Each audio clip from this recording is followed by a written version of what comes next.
This is a legacy episode of the Lesbian Historic Motif podcast, originally released as part of the Lesbian Talk Show podcast group. Some references may be obsolete. The show looks at lesbian-relevant themes in history and literature, has interviews and discussions about current historical fiction with queer female characters, including fantastic versions of the past, and presents new original historical fiction for your enjoyment.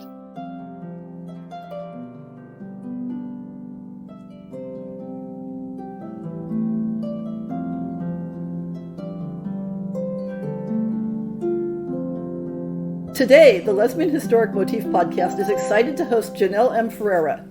Now, you have to know that I'm an enormous fan of Regency romances. I think there's only one of Georgette Heyer's books so far that I've failed to track down and buy. And the genre was one of the major inspirations for my own Alpenia series. So when a friend on Twitter posted a link to Jeannelle's new book, The Covert Captain, or A Marriage of Equals, I was on it as fast as the proverbial duck on a June bug. And even before I'd gotten my hands on the book, I'd signed her up to be a guest on this podcast. Welcome, Jeannelle. Thank you. I'm so excited to be here. This is my first podcast. So why don't we begin with you giving a synopsis of the book and talking a little bit about how you came to write it. Okay, so The Covert Captain takes place in 1822 when the Napoleonic Wars are good and over and everyone's wondering what to do with their lives. Captain Nathaniel Fleming is a guest at his major's country house, and there he meets the major's sister, Harriet, and so he's got the background of long friendship with the major that he's shared many campaigns with, and he meets this new person, and Harriet is 28 and is not really keen on male guests and has some secrets of her own and some fun hobbies, and so the book is, I would say the first half is Harriet and Captain Nathaniel's romance, and then, spoiler, the second half of the book is that Nathaniel is actually Nora.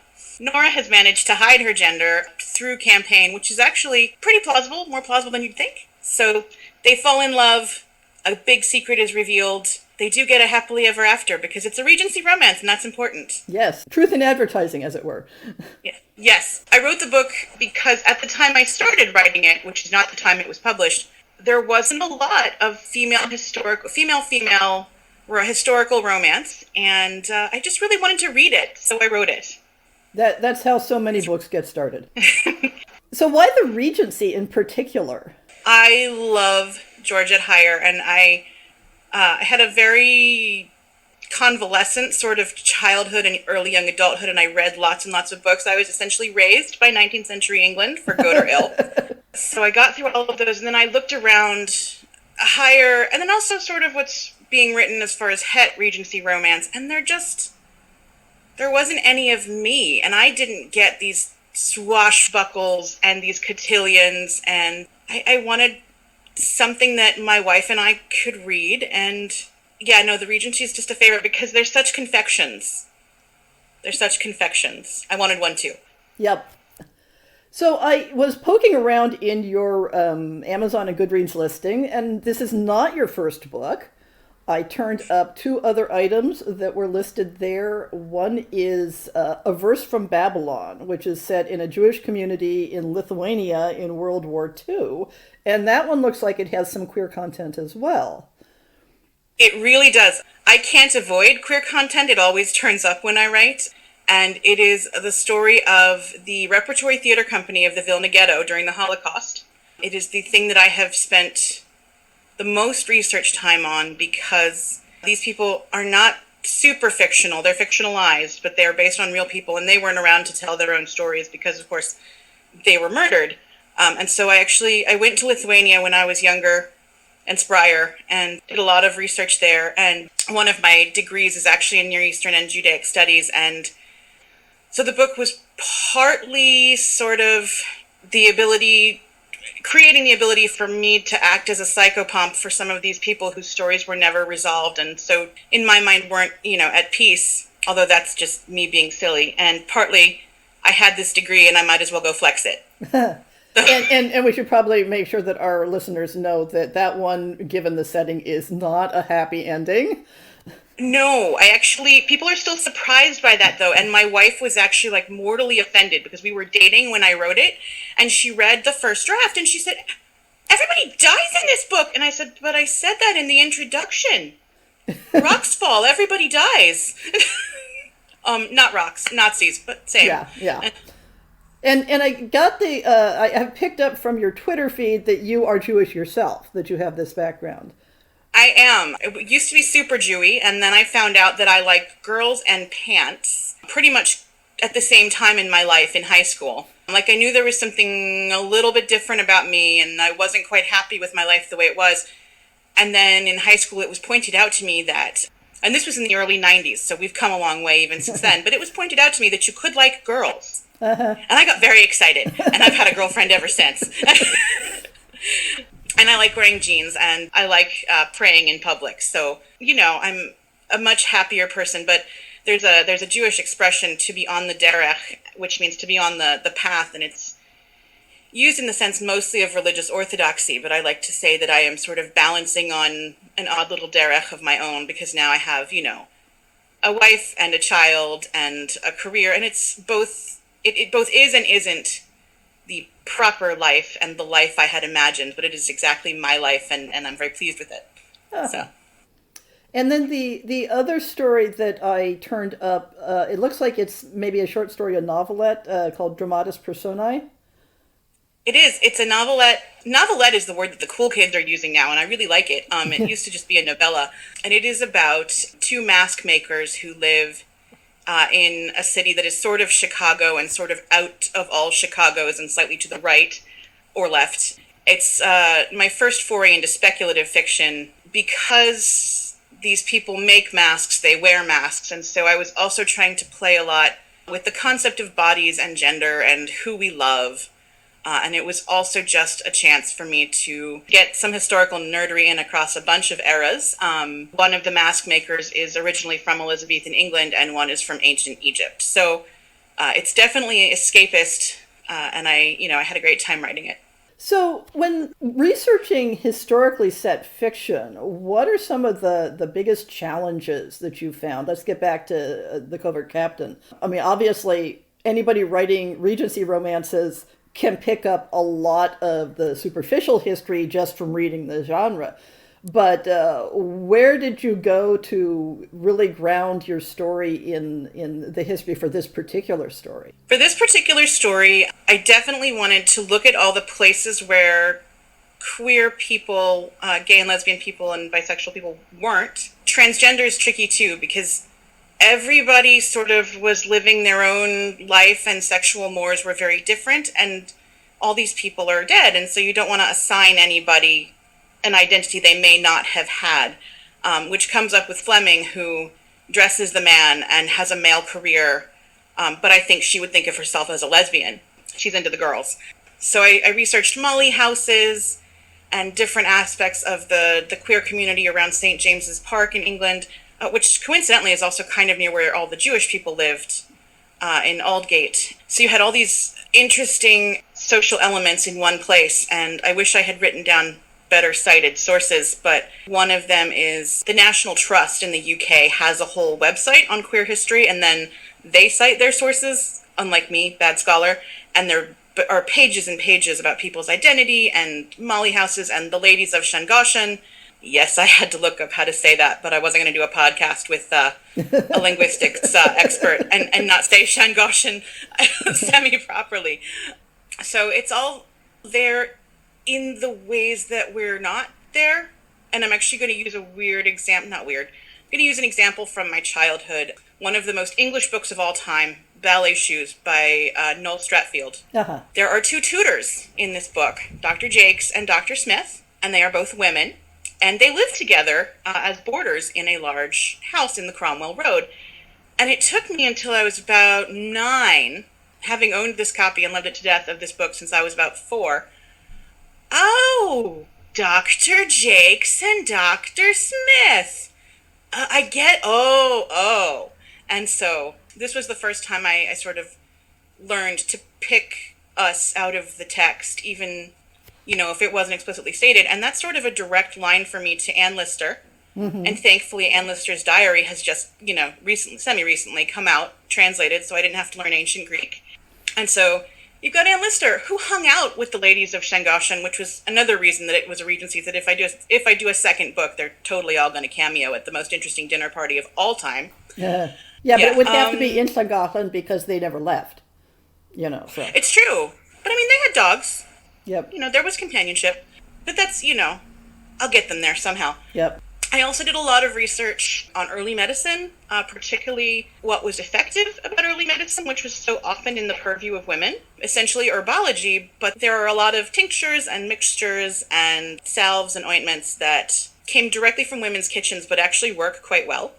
And so for that, I did some research basically in, NIH and the Mutter Museum in Philadelphia and, just poked around what people did to feel better and survive in areas where, there were nasty things in the dirt and there were nasty smells in the air that were making you sick, obviously.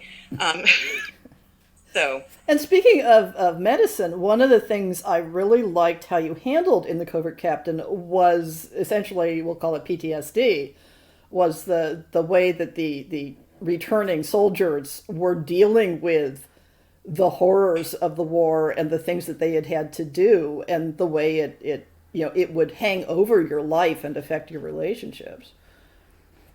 It's true, and they called it nostalgia around the Crimean War, and I don't know that they had a name for it when they came back from the Napoleonic Wars, but they knew that something was going on. But the thing is, I don't think they cared. I think that it was very much a badge of manhood, as it was probably up through World War I, to just, get over yourself and get on. But that didn't really lead to functional relationships, and it led to a lot of drinking and a lot of semi-honorably shooting oneself, and that was just... I wanted to address it because, as confectionery as Regency romances are, you can't bring someone back from a war and have them functionally fall in love with someone. Mm-hmm. And so that was actually... There are a ton of diaries from Waterloo, and I think the ones I looked at most were Paget, who lost his leg, the one who said, "By God, sir, I've lost my leg," and his superior looked across at him and said, "By God, sir, so you have," which is sort of the attitude to war injuries in a nutshell that you find in that time period. Yeah. And so he came home without a leg, and I found out that, some of his family, too, were missing hands, and they got on with it, but I was really intrigued by what you bring back from the war. Yeah, and it's tricky to portray that sort of thing, both in a historical context where the modern reader can recognize it and engage with it, but where you aren't bringing those modern attitudes into the story itself. And that leads nicely into the portrayal of sexuality. So what were your challenges in creating these characters in a way that both connects with the modern reader and is true to their own time? I really tried hard, again, not to give anybody an identity that I would understand, but they wouldn't. You had a lot of... Ferreira Mendelssohn's Regencies are actually great at this. You have a lot of really intense female friendships because social interaction was so stratified by binary gender at the time. And so nobody really thought weirdly of you if you were a female-bodied person kissing your female-bodied friend, unless you were married, in which case do it in your boudoir or, just not at the ball. So I think the biggest challenge was not using terminology or attitudes that I know are mine from my own gender and sexuality research, and also just making it okay that Fleming gets the ladies. Like, Captain Fleming has a girl in every port until she meets Harry and settles down. And I think the tactic I went with was just don't have anybody feel that it's remarkable that this person always has somebody, because, they're talented and cute and they're on a horse. Horses count for a lot. They do. And with Harriet, one of my friends came up with this amazing phrase, and she said, "I really like that you pointed out really subtly that it wasn't Harry's first time on the merry-go-round." And she said it in print. It's M-A-R-Y, merry-go-round. And I'm like, A, you're a sick person, and B, that's hilarious.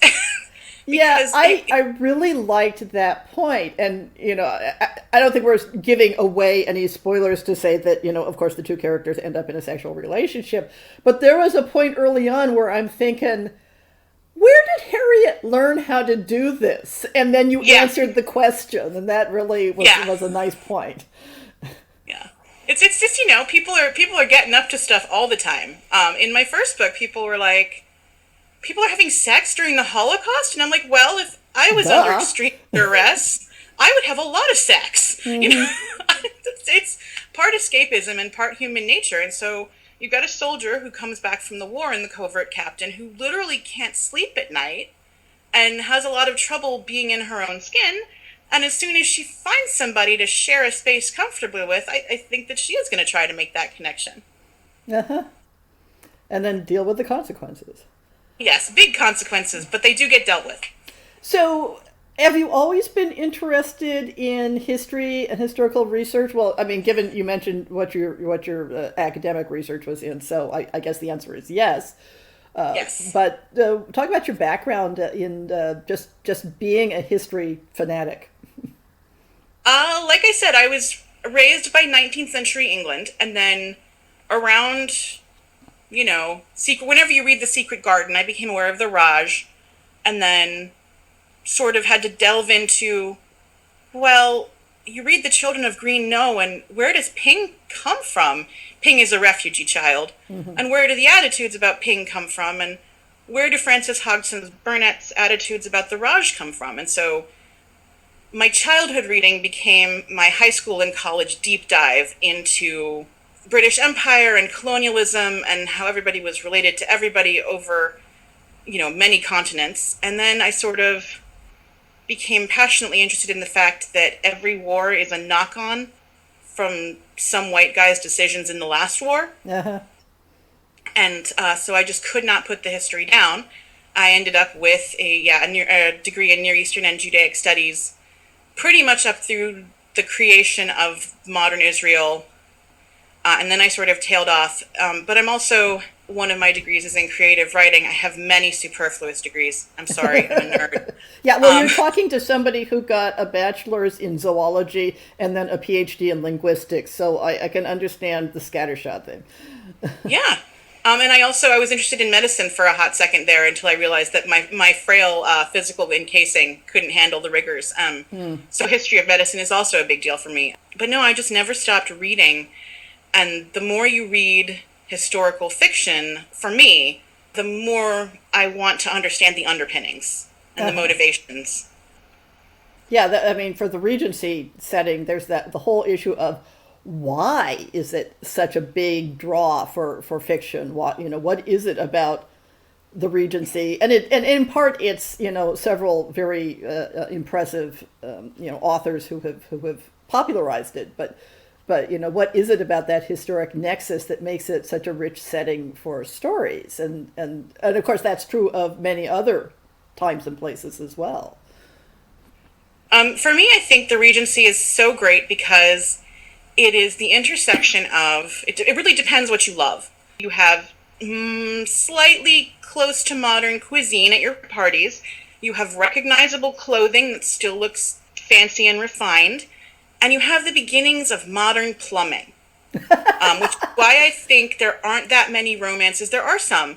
There aren't that many romances set around the time of the Norman Conquest. Okay, that's not true because, there's an entire genre of, Norman Saxon romances, just because of the culture clash thing. I hadn't thought of that. I was totally down with they had toothpicks, but I'm not sure what else they had. So it's like, I don't know that I want to kiss someone in Norman England. So I think the Regency is the first time it can all come together and literally be tied with a velvet bow, and I think we just can't get enough of that. Plus horses. And I have to say that when I think about writing lesbian historical romances, I always want to end up with one of the women in a riding habit because horses, riding habits. There's something about riding habits that is just so incredibly sexy, I have to say. It's so true. And the swords. I mean, you know this. You literally have a swordswoman character. And, what's better than that? You were going to jump off this horse and defend me with the skill that you learned at great personal physical expense, and it's going to look hot. So I'm slightly shallow. Hey, we both write historical romance. I think that's kind of the definition of shallow in some ways, but hey. So how about some upcoming projects that you want to let the listeners know about? I hear a rumor that you might be writing in the Regency again. It is true. I am working on the sequel. It is set in 1824. So Harriet and Nora have been married for a minute. Harriet is now the lady of Fleming's slightly dilapidated manor in Yorkshire, which is based on Ridley Castle, which looks like a fascinating pile of stone, by the way. And so they have some changes in their life, and they're having their burn supper, and there are some interesting guests at this burn supper. And I particularly wanted to approach in the sequel someone eccentric enough, by the standards of those times, to be in a relationship with a Jewish woman. Uh-huh. And I wanted to address in the sequel some of the realities, but also the fun and pleasant and lovely parts of being a Jewish person in Regency England, because we were there, not in great number, but we were. I'm also working on a short story about Kit Marlowe, where Kit Marlowe just might be a lesbian, because Kit Marlowe is one of the most irresistible figures in the historic record, and basically the fiction writes itself. Okay, so how does that work for Kit Marlowe? Because he was notoriously interested in boys. It's true. This is why the short story is not finished. I don't want to do any discredit to the dashing Kit of the historical record. And haven't quite figured out how to work it, but, it's one of the things I have in the drawer. Did I say the thing about the World War I flying ace? Because there's one of those, you haven't mentioned that. These are all short stories. I never learned to write a proper transition. So I work a lot in short stories. I'm working on it, though. So I want to write a story, if I can plausibly get them recruited into the army, of a World War I flying ace. And I also want to do lesbian pirates, because I feel like lesbian pirates is a high water benchmark to which I want to aspire as an adult writer. Okay, there's certainly a flourishing subgenre of lesbian pirates. So Jeannelle, if your fans and readers wanted to find you on social media, where should they look? So I'm on Twitter and WordPress at the same handle, Jeannelle Writes. So it's at Jeannelle Writes on Twitter and JeannelleWrites.wordpress.com. Okay. Facebook? I don't have a Facebook author page yet because, as you can tell from my backlist, I took several years off to have a kid and parent that kid. And so the explosion of social media is still a surprise to me, but I'm working on it. And I noticed from your previous publications that it looks like they're a little bit obscure to find currently. Currently, yes. And I'm working on rights management and Kindle editions and, again, all the sorts of things that happened in the 7 to 10 years I wasn't writing that were kind of a surprise. So keep us updated when those are more easily accessible for people to track down. Oh, totally. Working on it. So I'll add links to all these social media and all of the books that got mentioned in this show to the show notes. And thank you again for joining us at the Lesbian Historic Motif Podcast. Thank you.